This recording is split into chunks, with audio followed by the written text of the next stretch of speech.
Hello there, you wonderful people. Welcome into a brand new episode of The Drop Spot. My name is Adam Savage. Great to be hosting here once again. We're bringing you all things Fortnite competitive, and this is a very special time because obviously we just had a bit of a big weekend, didn't we? The question is, have you recovered yet? I know two people who are going to bring us all the good stuff to talk all about FNCS Grand Finals for Major 1. The champions of my heart. It's Taco and Panda. It is so good to see you both here. I'm so excited for this. As I'm sure everyone listening and watching is too.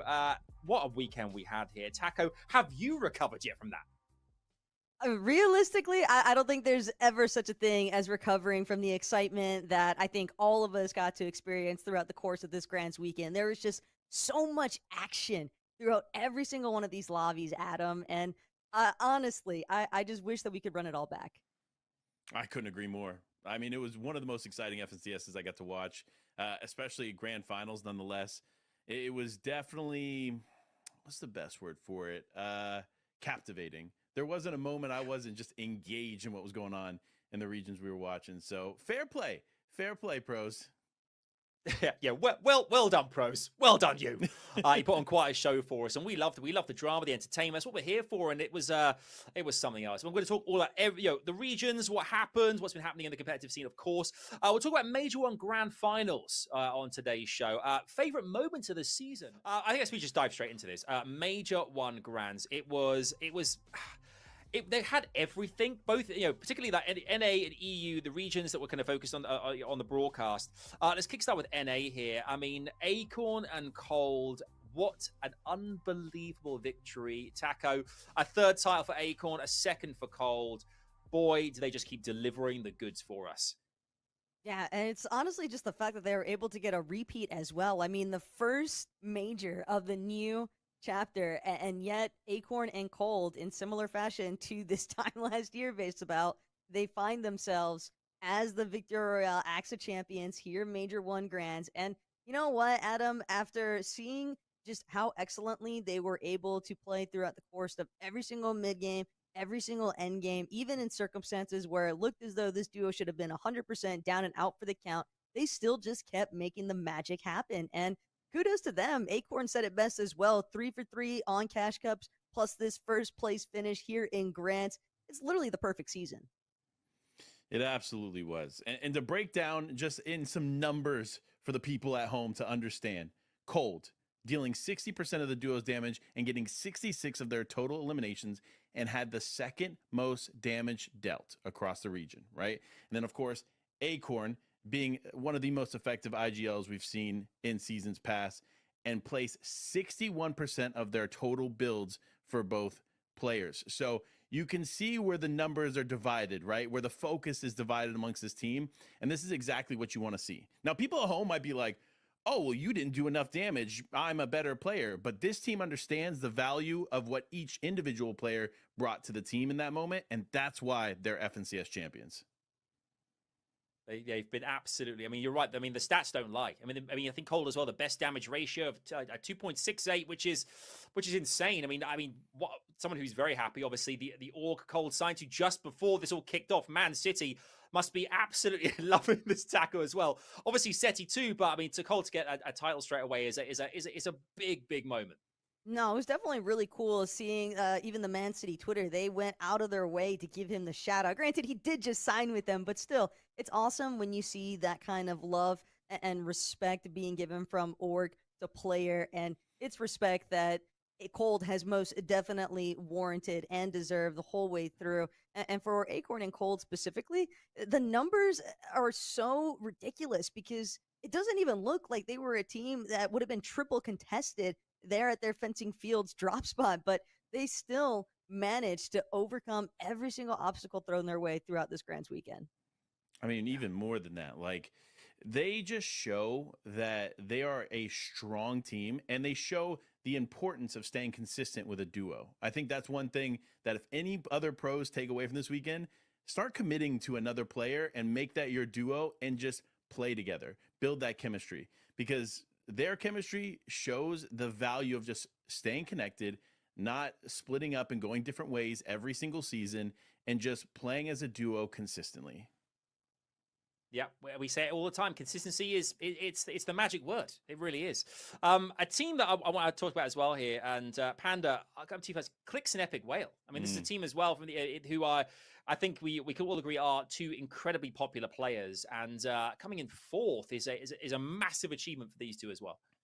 Yeah, this is Clix tying his best ever FNCS appearance, 4th place. So he had one other 4th place appearance, I believe, back in Chapter 2. And so tying for his best performance as a team. But in my opinion, that Clix that we watched this weekend is the best that Clix has ever played the game. He led the damage stats for all of NA Central.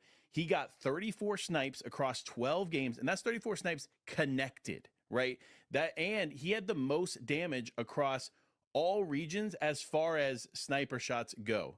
This is just insane stats for this. And again, of course, his teammate in Epic Whale, he may have won, 6 FNCS titles, but it's great to see Clix have such a phenomenal finish on the weekend. And to be honest, as a team and as a community, I think everybody is really rallying behind the future of Clix and Epic Whale. Yeah, and it's exciting to think about as well because you mentioned Clix tying his best performance.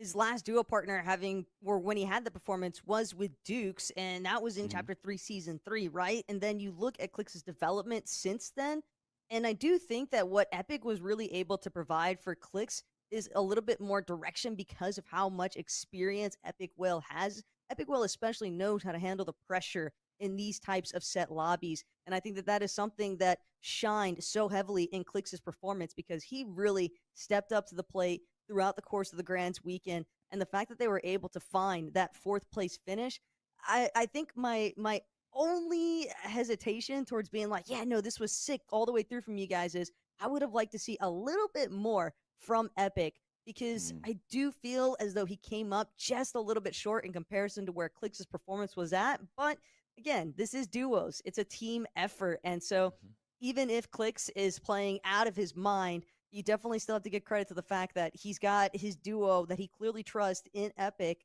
backing him up. So even though I do think Epic fell a little bit short in terms of his own standards, I am really excited to see how this duo just continues to progress because they do seem like they are on a rise right now.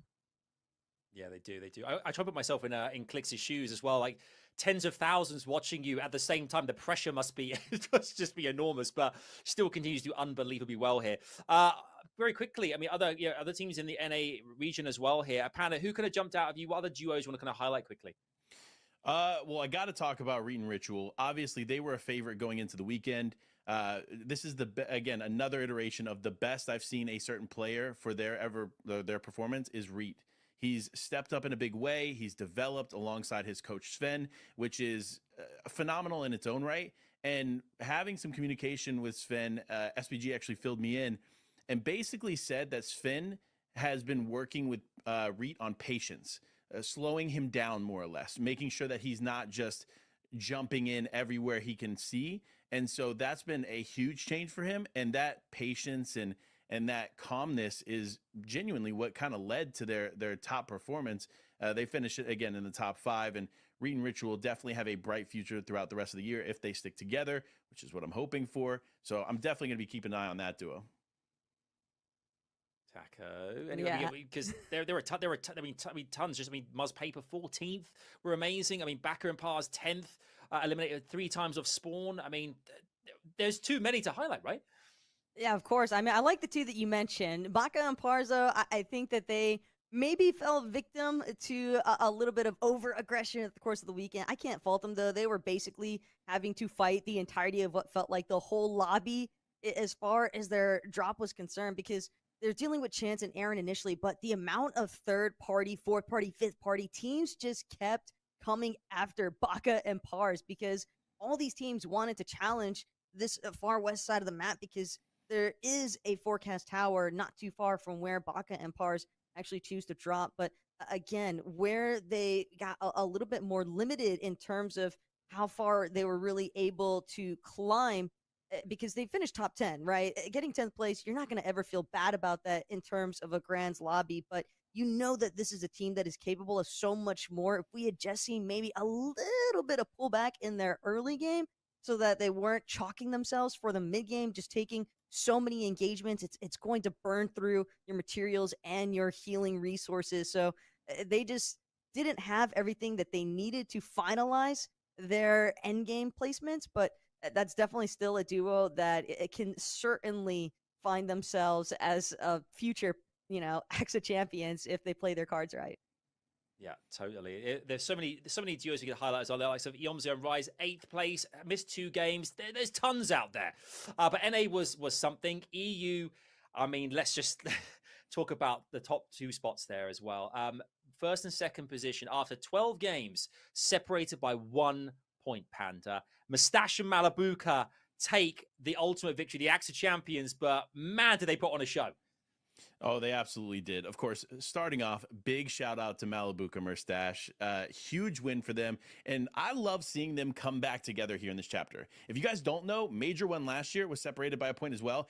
And 3 of the 4 players that were in first and second this time around were also in first and second last time. But it was Tayson and merstach along, and then malibuca and ThomasHD. So a little different outcome, but huge shout out. Malibuca taking home his first FNCS win. And that's crazy to think about because he's been such a phenomenal part of the EU scene really since chapter 3. And obviously he's been around since before then, but his breakout performances really came in chapter 3. So to see him finally walk away with a championship was absolutely amazing.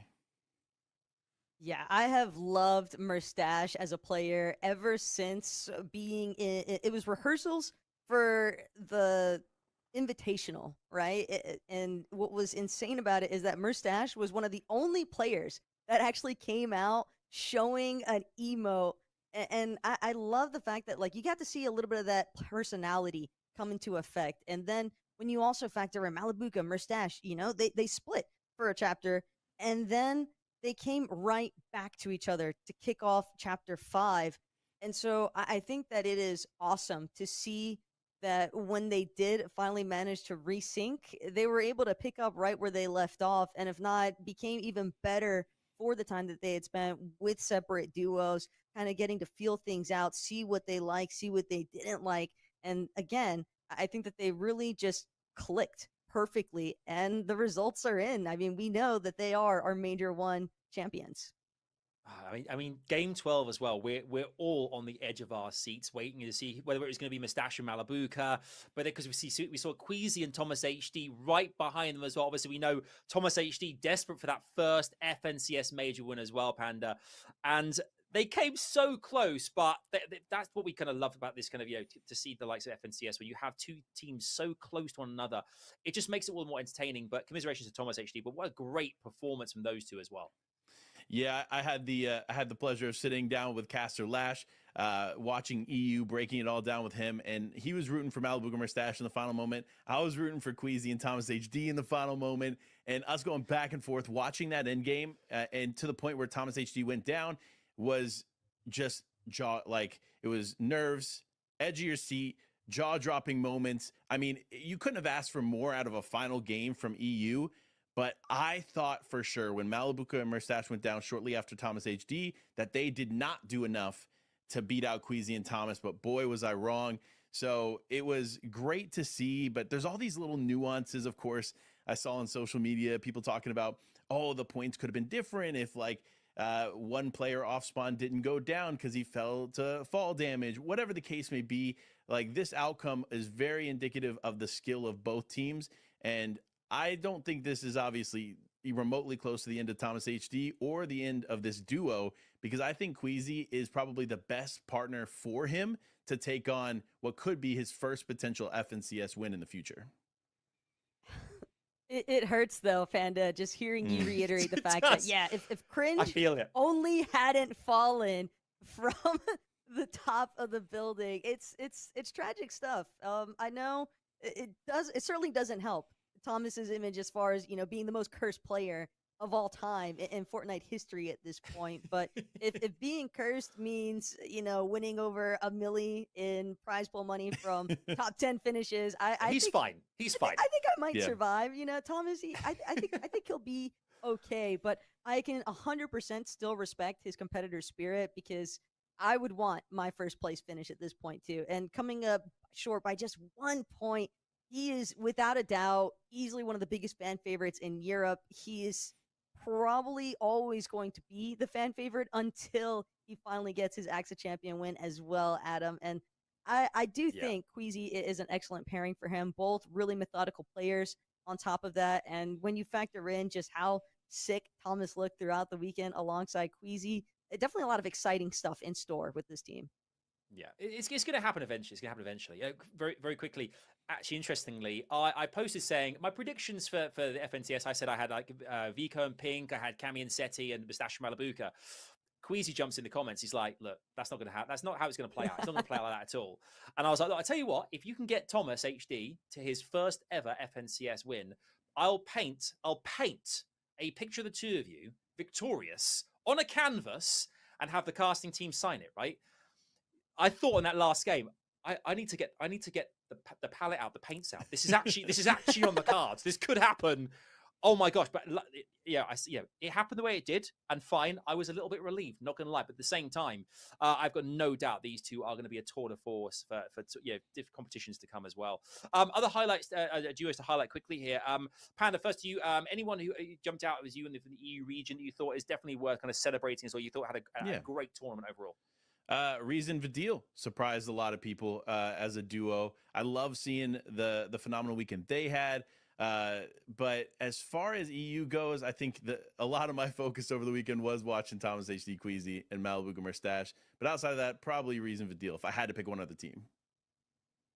I'm gonna go ahead and give the big old shout out because Adam, you already mentioned Vico and Pink. That's another team that I always love following along with. Vico in particular, really excited to see how he continues to develop as a player, especially with a mind like Pink behind him and helping, work through everything that they need to. But Savage and Mongrel, man, the fact that Mongrel actually managed to qual for Grands in the first place, I don't care about the placement results. At the end of the day, Mongrel spent a couple of years away from competitive, still comes right back, duos with Savage, and then these guys are qualing, making it look, because everybody says it, EU, one of the most competitive regions. I believe that wholeheartedly.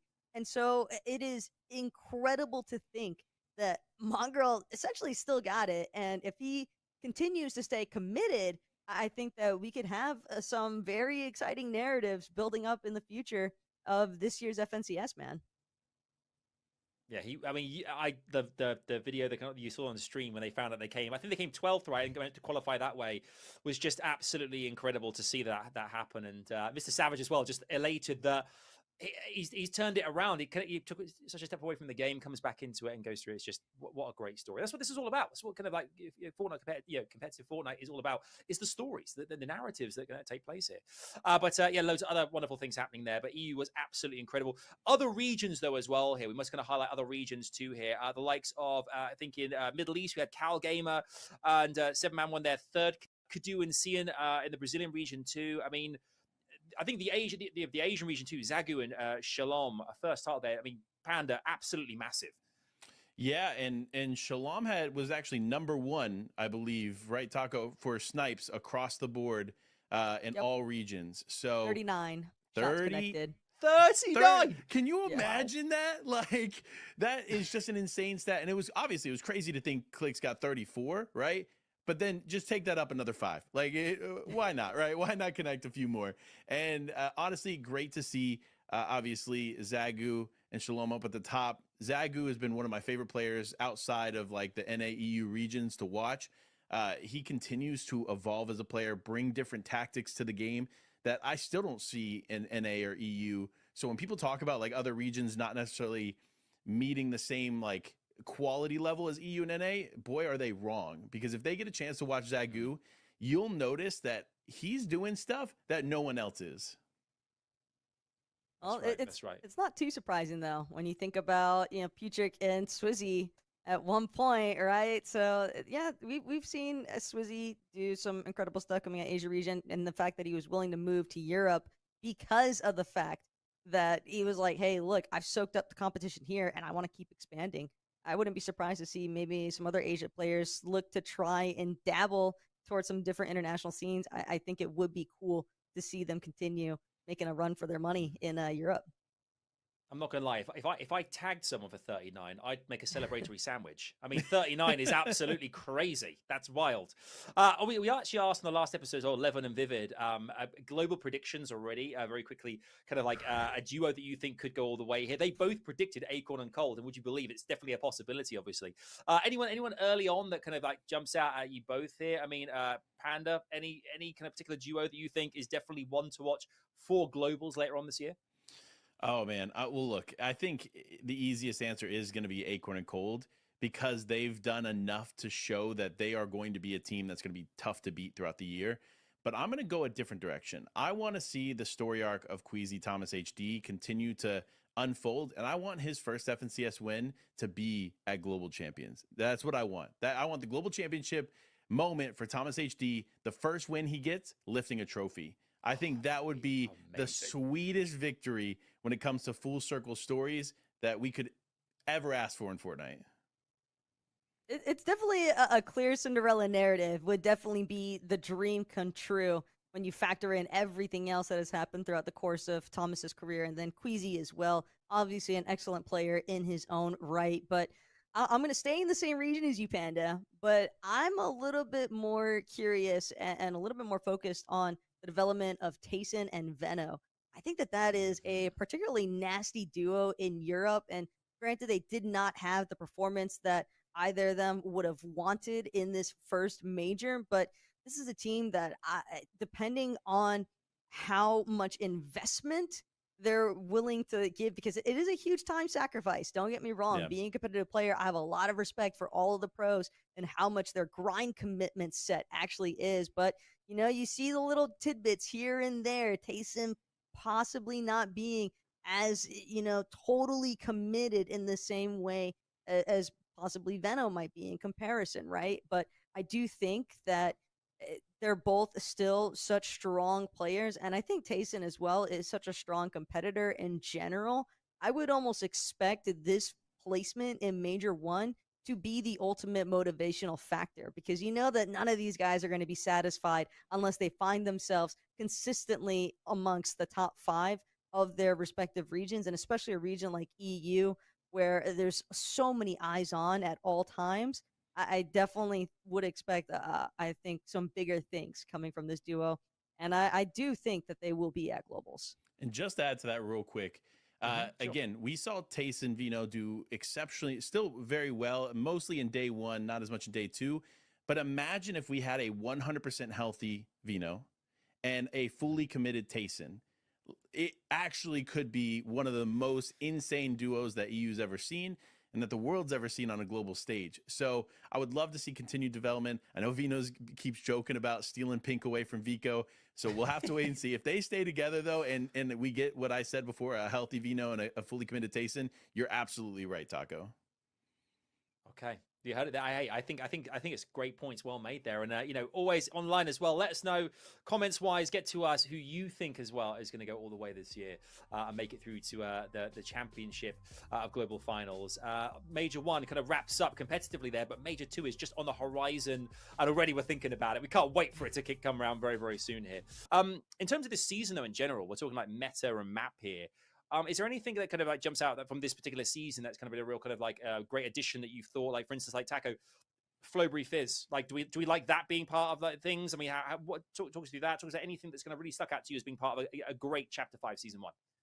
Yeah, I was a really big fan, actually, of Flowberries and the Flowberry Fizz, because I felt like even when players, if they weren't fortunate enough to find crash pads or a grapple blade at their drop, whether it was at like a POI landmark or just a general split, I like the fact that there was so much availability, it seemed like, of those Flowberries and the Flowberry Fizz, that if you at least had one of those two variations in your loadout to split between yourself and your duo, you were likely going to be able to make those rotations still be feasible. Granted, they probably wouldn't be as easy, but I just like the anti-gravity effect. It was cool to watch along with. It was cool because I think it introduced also another method as far as like challenging height was concerned. We saw so much trouble in North America specifically in terms of teams trying to actually hold height, but the challenges were numerous and nonstop. So I just thought that it was like a really cool small little addition. And then I was also a pretty big fan of just the continuation of the forecast towers. I like the fact that it gave incentive towards and a big reward as well in the early game if you chose to take a fight for a forecast tower, because having that kind of knowledge, knowing every single zone throughout the duration of a lobby, obviously that's going to be huge. And it had a very clear impact on our grand finals performance. Yeah, I mean that's Love that. honestly mobility probably the biggest we've ever seen in this season, especially going into grands. But I, I'm going to lean towards the attachments for me. I think that new Yeah. system was a massive change.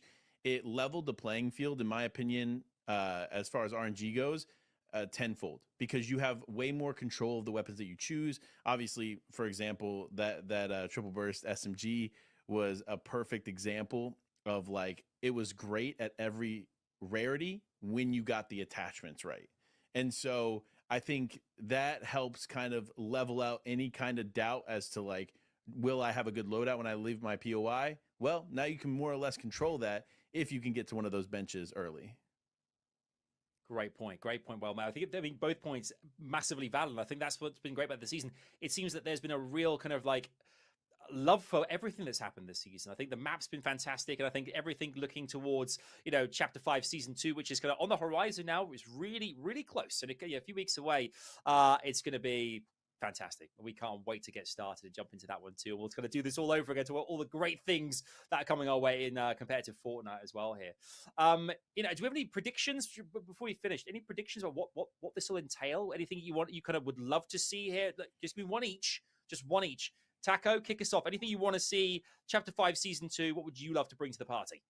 I kind of hope that snipers stay in. I think that it is a bit of a controversial topic, but especially when you factor in some of the teams that were definitely very vocal about whether or not they had a Reaper sniper in their loadout throughout the course of Grands. But I do think that it makes for some pretty entertaining views at times, especially depending on finding out who the one true sniper of every region is. But I don't know. I think it's a cool weapon. I would like to see it continue, even if that might be a little bit of a controversial opinion. Okay, snipers kept in. Panda, where would what's your vibe? What would you love to see? I just want to see, uh, in my opinion, one or two additional POI areas on the map that don't exist or have loot at now. I think the loot disparity has been great. There have been a lot of teams that have had to play contested. So if there was just, again, maybe one more named POI with loot that maybe extends off on the left or right side of the map, I think that would be really, really nice. Obviously, we typically do see POI changes from season to season, but one additional one I think would be super beneficial going into the new season. Okay. I mean, I think mobility. It seems that every single season we get something new in terms of like mobility, is mentioned, and it changes all the time. And the creative team just keep coming up with new ways of surprising us and keeping us entertained at the same time too. So, as we said, it's coming our way. Whether or not they keep sniper rifles in, whether or not they kind of change things up, we'll have to wait and see very very soon here. It's been real fun, guys. This has been so great, and it's been kind of a real kind of like time to sit back and just kind of like reminisce, if anything. And it happened a few days ago, but still, like, it was a brilliant major one grand finals weekend, and we hope you guys listening and watching enjoyed it just as much as we did here. Any final thoughts here as well? Actually, we should ask where can we find you both online as well. Taco, anything, where can we find you for those who want to kind of follow all you're doing in the Fortnite space? Yeah, I'm lucky enough that it's legit the best taco on all forms of social. So Oh, the that's gonna dream. be Twitter, YouTube, Instagram, anything you can think of. It's all the best taco. And yeah, no, Adam, this is always a blast. Always love jumping in, getting a chance to kind of exchange thoughts in terms of all the Fortnite action that's been taking place. Yeah. Panda, where are you? Where are you, buddy? Of course, listen, I am a Life W Panda. I don't have the same luxury. I have Life W Panda on Twitter, Instagram, and then Life with Panda on YouTube and Twitch. So that's where you can find me. Phenomenal episode. Of course, I love getting to hang out with you guys any chance I can. So it was a great one, and hope to see you guys again soon. Yeah, always an absolute pleasure. Thank you both so much for being here. Thank you all for watching and for listening to the drops. We look forward to seeing you very, very soon. As we said, a brand new season is imminent, and we look forward to seeing you and talking all about it very, very soon. So then, take care, and we'll see you on the Battle Bus.